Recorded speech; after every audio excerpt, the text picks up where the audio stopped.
Hello everybody, welcome to the Offensive Penetration Testing course, Information Gathering. My name is Alejandro Guinea and I'll be your instructor for today's lesson. Episode number 14, Enumeration.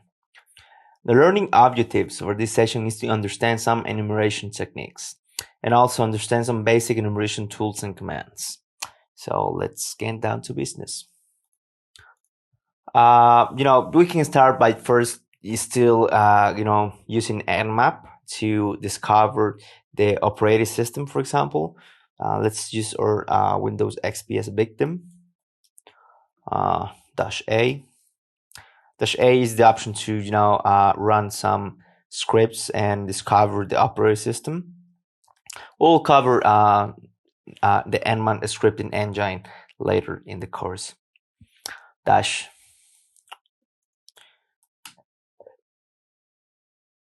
As you can see, this will take a while as it's actually fingerprinting the result and actually getting to the operating system and trying to match it to a specific version of the signature database that it has Nmap. So this might take a while. But while we wait, remember that. Let me just open a new. Remember that this operating system had these ports open. So it had 25 mail, 135, 139, 139, and 445 for SMB, for example, and it has remote desktop open as well. So just so we can get familiar with that. And if I double tap this, it will say that it was almost done. But yeah, this will take a while and it be wildly noisy because it's trying to fingerprint the operating system to see what's the result. But while we wait for that, let me just fire up another command here. Let's start by using nb lookup. This command is used to query the NAT BIOS names and mapped them to an IP address in a network using NetBIOS over TCP/IP queries. The options allowed the name queries to be directed at a particular IP, and broadcast IP broadcast area, or to a particular machine. I mean, you can do that in the command. Our queries are done over UDP to avoid noise, and actually most of the time you end up using UDP with the SMB protocol. So let's see. Okay, still not done. So yeah, this is how long it will take to actually map and discover the operating system of the machine. But let's start with nb lookup. The simplest option is to -A and just put IP.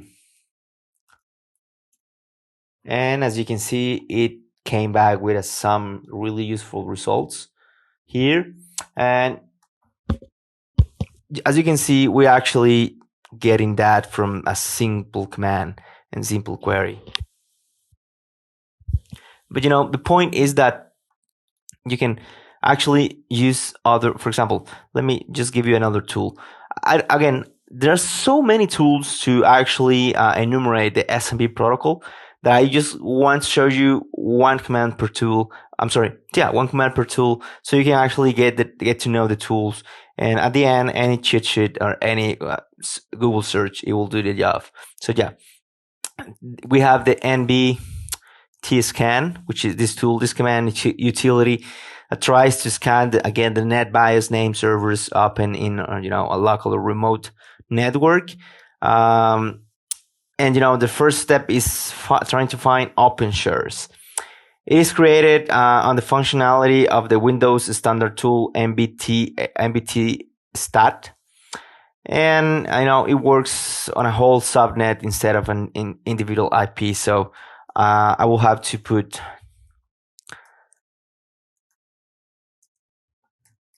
because at the end it works on a whole subnet.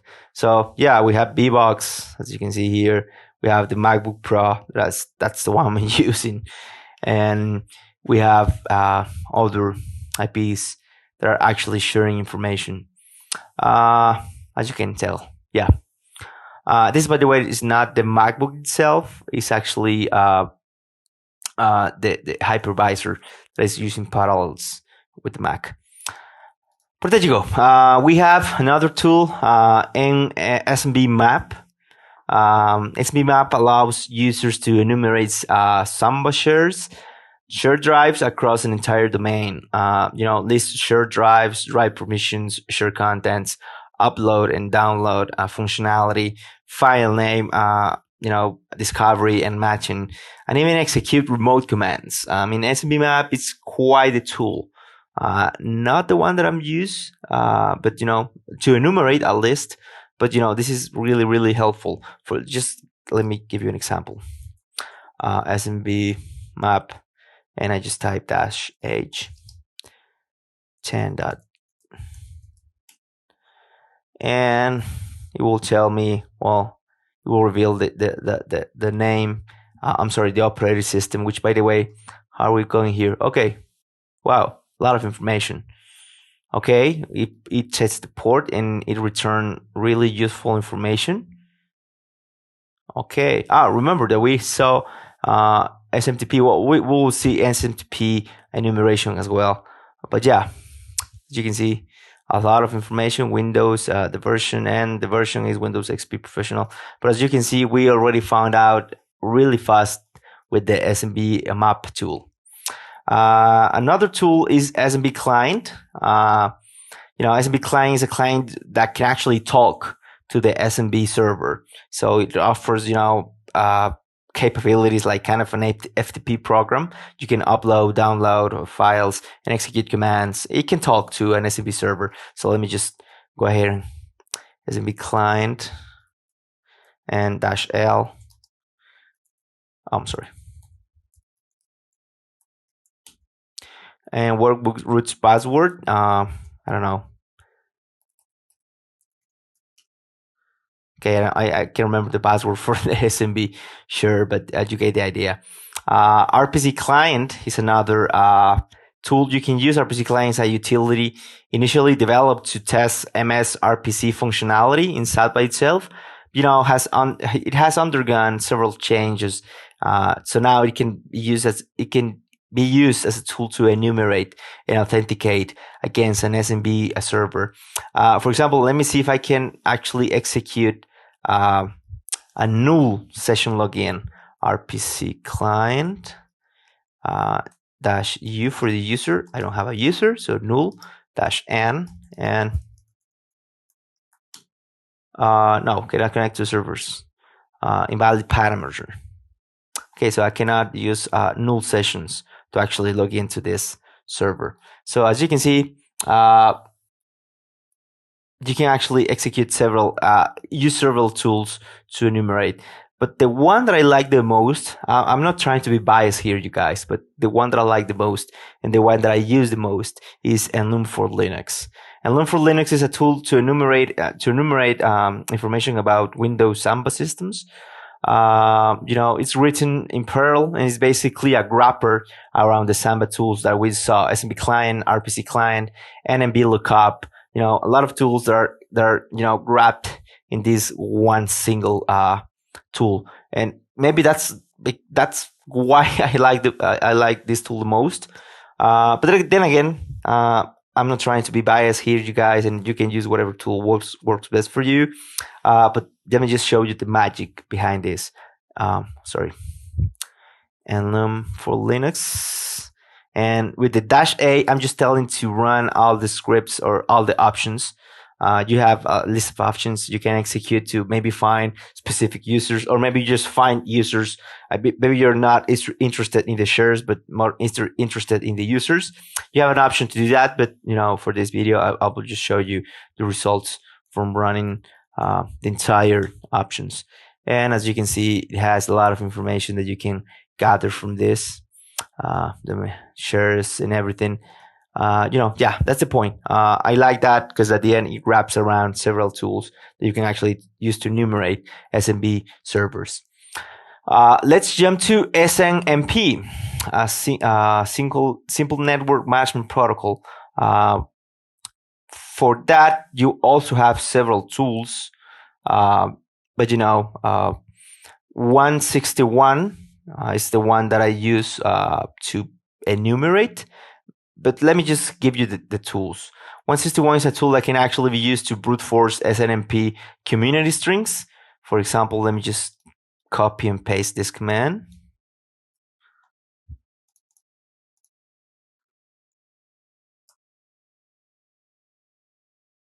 And it's actually enumerating these community strings. You can also we can also use this tool to check if a specific community string exists or not.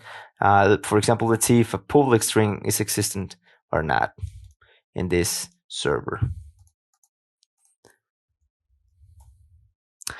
And it seems that way. Yeah, we actually had we can actually see a lot of strings and in here a lot of information. That's the point, you guys. We're trying to enumerate. Let me see if I can get information from a private string, and then yeah, we can. So yeah, we can do that to see if we can actually see that SNMP. This one is SNMP walk. I'm sorry, I didn't tell you to switch. Yeah, but yes, this is another tool you can use. For example, let me just try to attack an SNMP service, since we already gather enough information. For example, let's use SNMP walk to extract the SNMP data and display it on the terminal. Let me just copy and paste the command here. This command will help you to do that. I mean, the private string. Oh my God. So no security, you guys. Nice done, Windows XP. And if the SNMP service is misconfigured with the read and write authorization, an attacker can actually change that or modify the SNMP set utility. For example, let me just execute this command, and this will, if you know about SNMP, this will definitely scare you. Let me just copy paste here, and I'm just changing it to hacked. Simple as that sound, and there you go. Boom. It's actually configured as read and write for everybody. So wow. And what's the creepiest part about that? So, yeah, I consulted that again and hacked. The creepiest part about that is that, let me just change back to the normal value, is that if not so many people is aware of this, but if you can actually hack this community string, you can actually perform any activity or task or command over your SNMP devices, routers, switches, or whatever that supports SNMP operating systems, whatever supports the SNMP protocol. So this should scare you. So yeah, you just have to change the default SNMP community string names and passwords, and don't put it as read and write if possible. You get the idea why. So yeah, SNMP enumeration. But we have yet another tool that is mostly used. Well, yeah, it's only used for HTTP enumeration, which is dirbuster or dirb. You can use any of that, any of those commands. And dirbuster is a command line based tool to brute force directories based on a word list on HTTP.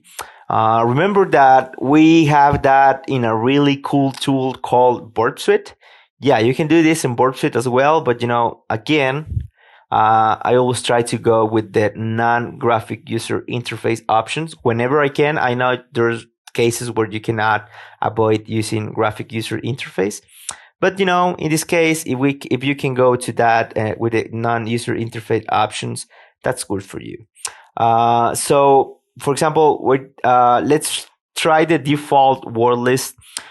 It will search. I can't remember the exact number, but I think it's 4,000.